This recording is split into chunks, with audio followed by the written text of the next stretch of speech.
Howdy, Michael, the Mercedes guy here, and we're working on a 107, but this is the same procedure on all 1960s, 70s, 80s, even into the 90s with these Bosch blades. Now, we're going to replace just the rubber part.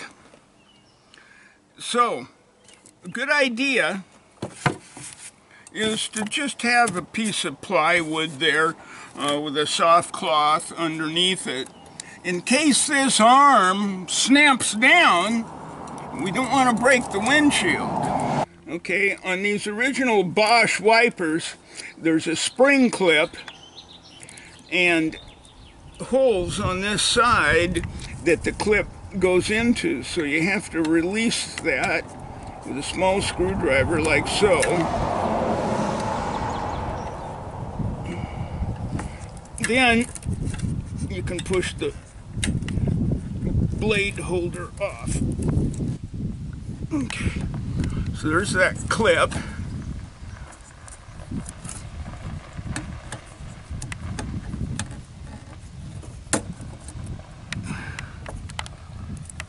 There's the clip we're talking about, and it has a pin that goes into these holes right here, so you have to really get that all the way out, that pin, and then it'll catch in the next hole. So you have to fight it for a little bit, and you don't want to lose that clip. It's on there good. Okay, now we'll go inside and replace just the rubber. Okay, now the original Bosch have these stainless strips, and since we've got an aftermarket here, it's designed a little bit differently. So we'll see if we make those work. Now, to start with, very teeny pair of needle nosers, and bend that hook just a little bit so that you can get started on taking the old rubber out.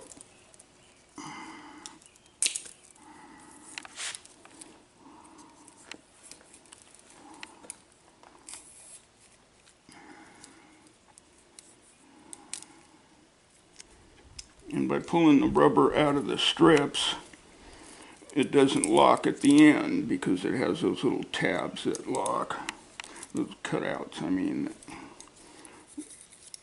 So we want that out like that in order to pull it out.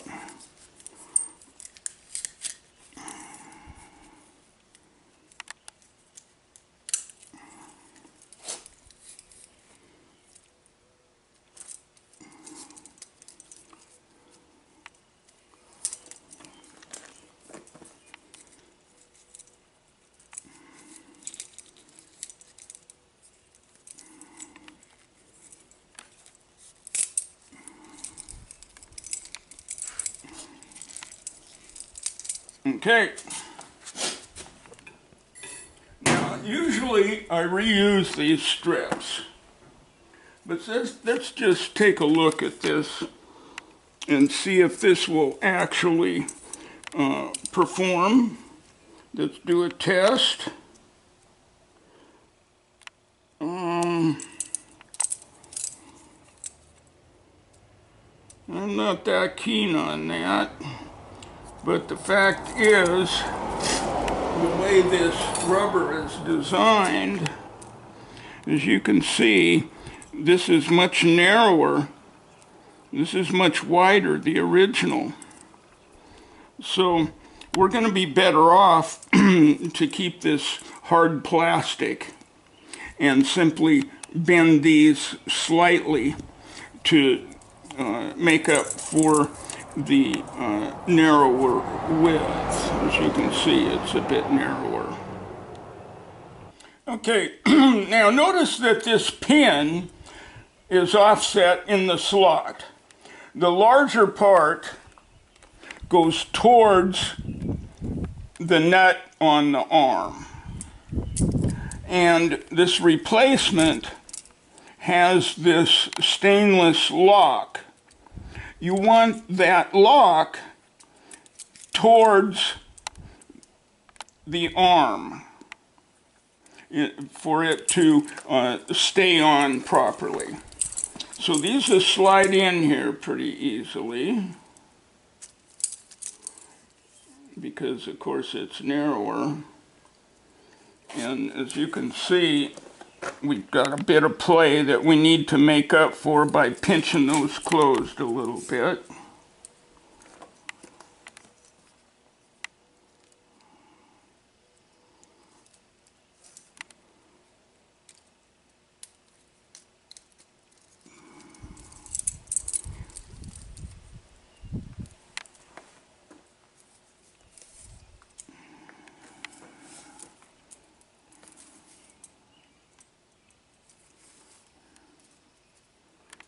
Now something else, this rubber is a little bit longer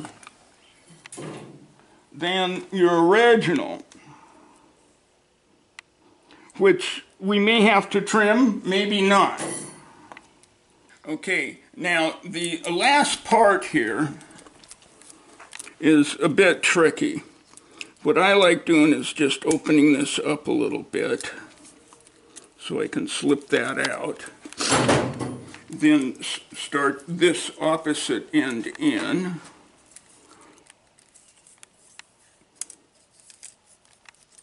So that's fully in. Then run this past and close this.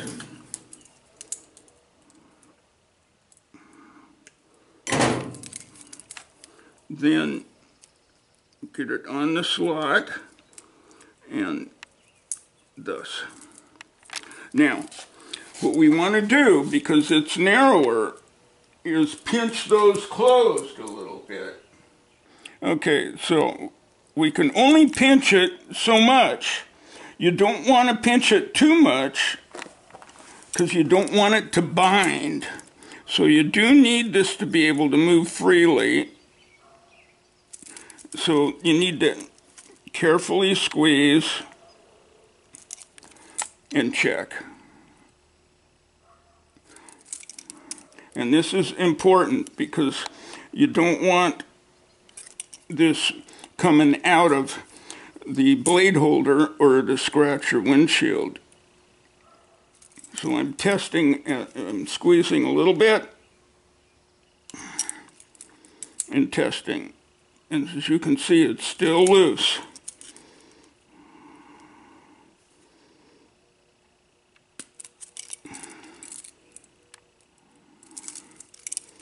And this is what you have to deal with the replacement arms, rubbers, because they are a different size. Okay, that one's good. And so you just repeat the process down the line. This one actually came out because it is so much narrower. Okay, we've got all these pinched, and you need to test to make sure that that will slide, that you aren't binding. And as you notice, the plastic is longer than the rubber, and you want to make sure that you aren't going to have a problem by cutting a little bit of this off to make it look right. So I'm testing this blade function.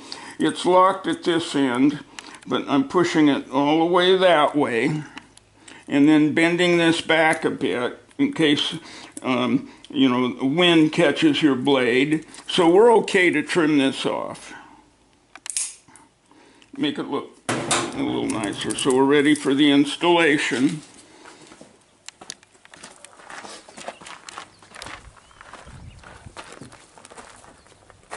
And again, the longer slot goes towards the opposite end of the arm. And you put this through this way.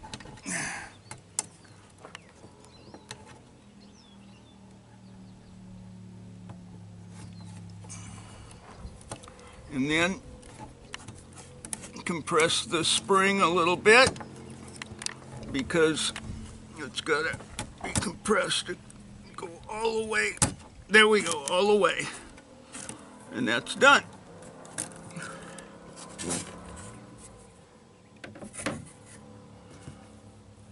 Then we'll do the other one. The same process. Okay, we've got our new wiper rubbers in. Now, when you test, you always want to get your windshield wet and then do your test to make sure that they're operating properly. Don't do it dry because a little bit of dust can be on there and you'll actually be marring the finish, the smoothness of your windshield when you operate wipers dry. So always wet.